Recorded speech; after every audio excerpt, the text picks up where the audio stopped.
Hello students, our today's topic is symbolism.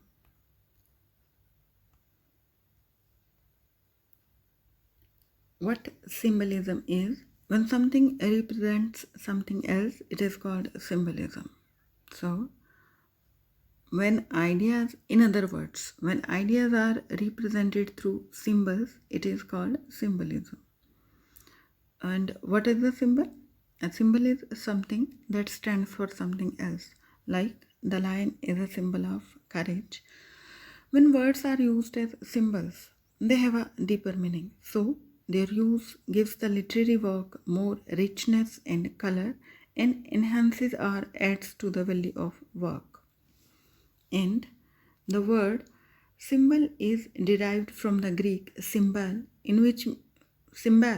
which means to throw together. Thus, when we come across words in a story that stand for a concept, the author is using symbolism to convey more greater ideas. Some common types of symbolism include metaphor and allegory. And as you know, what metaphor is? A comparison between two unlike things without using the word like or as. The quality of one object is transferred to another when we say time is money. We want to convey the idea that time should be used as wisely as we use. And other examples of metaphor are the ship of life, winter of discontent. So, what metaphor is? The comparison is implied or compressed. And allegory, it's an extended metaphor.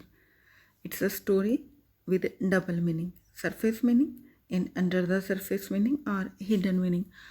Mostly, this hidden meaning is related to morals, religion, or politics.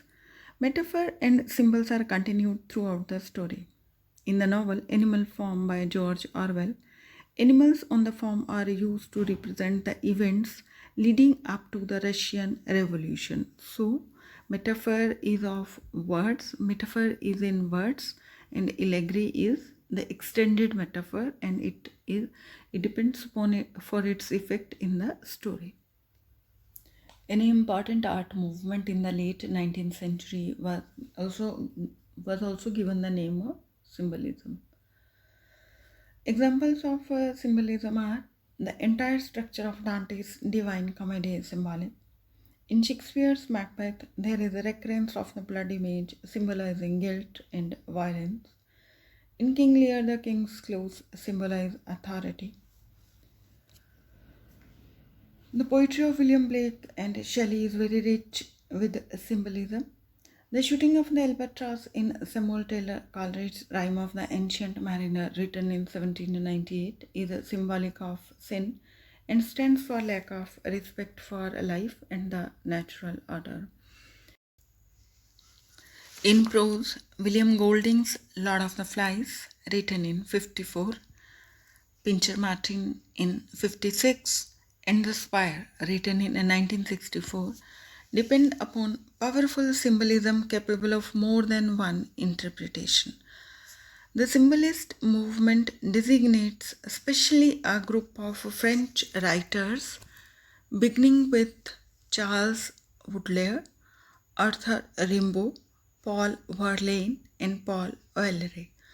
Baudelaire explained that everything, form, color, number, perfume, in the spiritual as well in the natural world is meaningful, reciprocal, and converse and correspondent. British and American literature in the 20th century was deeply affected by the symbolist movement. The entire technical gamut of modern poetry was greatly enhanced by their uniquely experimentative techniques.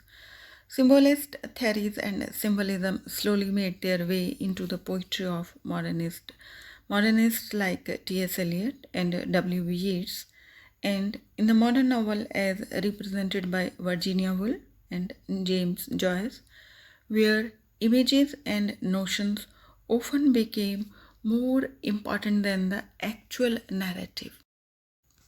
For your assignment, the questions based on previous question papers are like this. Hope you will be able to solve them.